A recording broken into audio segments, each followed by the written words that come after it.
I think it's gonna be good. But you know how we gotta do it, DC and Jordan. Are you ready for it?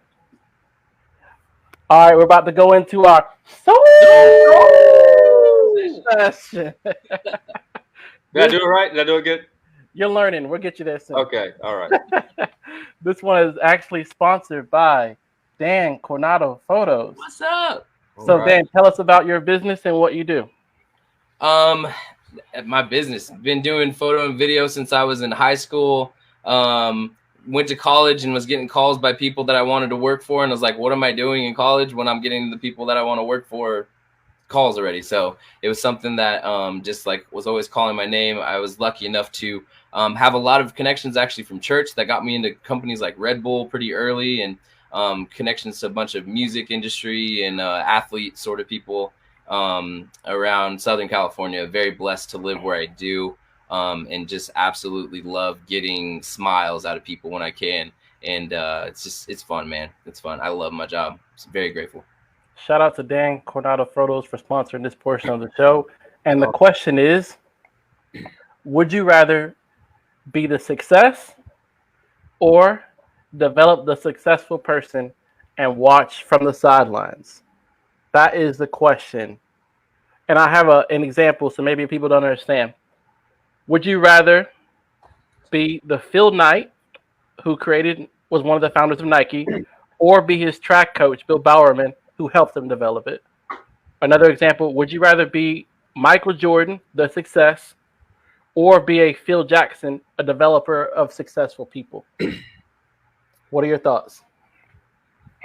People always talk about rings. Phil's got more rings. Yeah. I'd rather be the developer for sure. I think that's one reason why I love doing photo and video. I had a little bit of a taste of what like being a band and being in front of people was like back in the day, and it is so much more fun to be on stage with a band, film, and then leave. Whereas the band's got to go like sign autographs, they got to go talk to people. You don't know if you're having empty conversations or if people like you for weird reasons, but I still get that energy of being like on stage with bands, feeling that energy, capturing it, like making moments that like, I don't know, the celebrity sort of status, like it's cooler to shoot the photos and like let somebody else take the credit for me personally. Yeah. Cool. Yeah. I would say answer that with a statement. And the statement is success is not success without a successor. Dang. Hold on. Break that down, please. Let's go with that. Don't just drop a bomb and move on. Keep going. Success is not a success without a successor, meaning you're not going to be successful if there's nobody else to pass it to. And so just taking it, even if you're on here and you're not a Christian, you don't believe in the Bible, that's something I believe in. I believe in what the words of Jesus Christ. He said, go make disciples, And so that to me is like the ultimate success when if what you're building only lasts while you're alive, it's not big enough. So if you're not building something with another generation in mind to hand it to, then you need to dream bigger, believe bigger, pray bigger, whatever. And I just really believe your true success is not just going to be in what you build, but it's going to be in what who you pass it to. And just even in parenting, anybody that's watching that's parents, like your success might not be what you do. It might be who you raise, and if you think about that, it's like so many parents out there thinking they're failing, thinking they're striving and not doing enough or whatever. Well, your success might be in the children that you raise up who go on to change more lives than you could imagine. Yeah. So, I mean, I'm kind of, there with Daniel, just, you want to build people, you want to develop, I think that's just kind of something that's in me and was passed down to me from a builder himself. And so shout out Pastor Jeff. Yeah, that's just kind of what's in me. And so I want to see people succeed, and my success is tied to seeing other people succeed, because if they don't succeed, then I'm not doing my job right. Dang, that's good, man. And I have to, follow along with that is like, example, like my wife asked me this. She asked me this question. She's like, there's a guy who was a great spiritual leader think it was Billy Graham. He said, "Would you rather be Billy Graham or the person that mentored him?" And I was like, "Dang!" Like, because one, you see this the big picture, like success and the lights and the camera, but you also don't see the hidden sacrifices that were made to be him. But then you also see his mentor, who who did all that stuff with no one watching for nothing. Just because. And what's his name? Exactly. Like nobody what knows was his impact though? He impacted one that impacted many. So exactly. And even like if you look at like even Phil Knight for Nike, like look at the legacy that Coach Bill Bowerman was able to, and they started it as a school it was a University of Oregon, and it was a project that they were working on to do, and then it has become what it is now. Yeah. And that guy never got to see it. He never got to see it. Yeah. But if you listen to Phil Knight talk, he always talks about coach did this, coach did that. And that's a legacy. And like you said, being able to pass it on to somebody else who else can run with it. So that's I think bloodline though. It doesn't have to be bloodline. That's the thing. Right.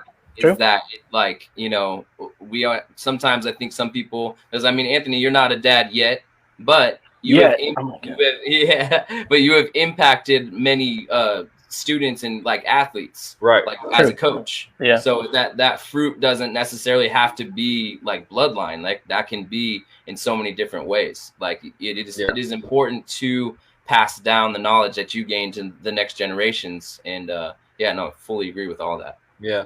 And then Shannon left a comment I agree with. Both are successes though.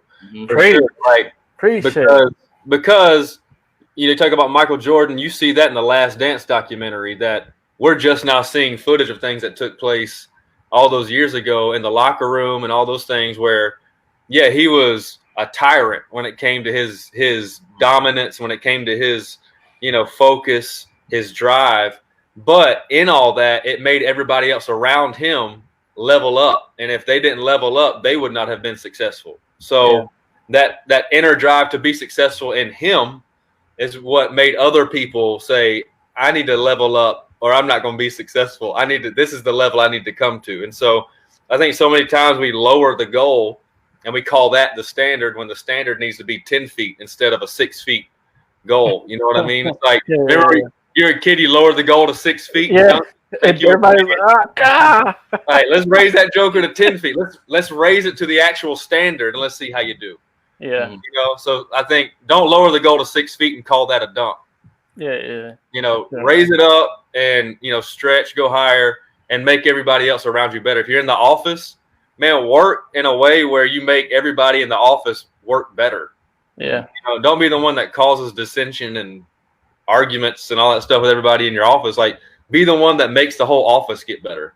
Yeah. Wherever you are, you have the power to lead.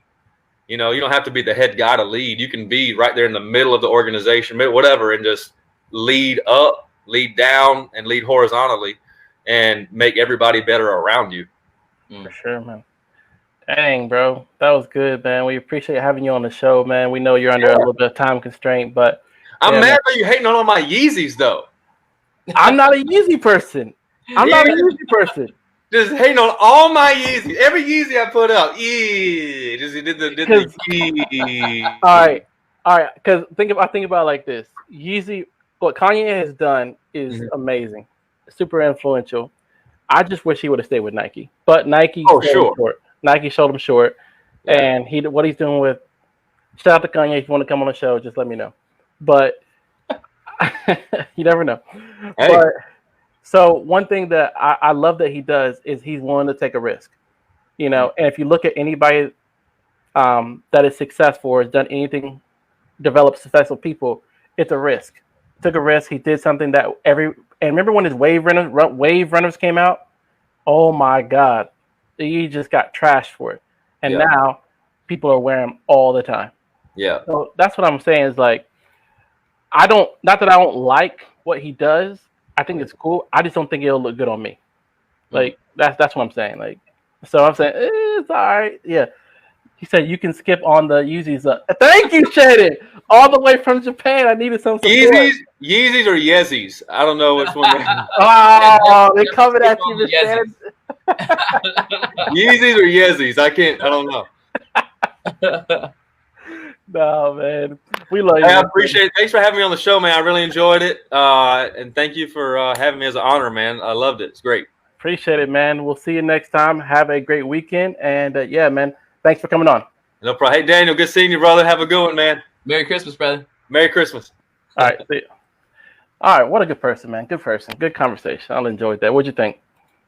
Oh, good, man. I love what he said though, because that mentorship is just, it's so important. And like to see somebody just be able to talk the way that he was talking is because his relationship with his father, was that was his mentor. That means a lot. And as a dad, that inspires me a lot to remember to keep that in mind. That like I'm, like it or not, I'm being that person for my boys and my daughter. So yeah, it's a good reminder. That is true, man. Yeah, enjoyed him. Thanks, Jordan, for coming on the show.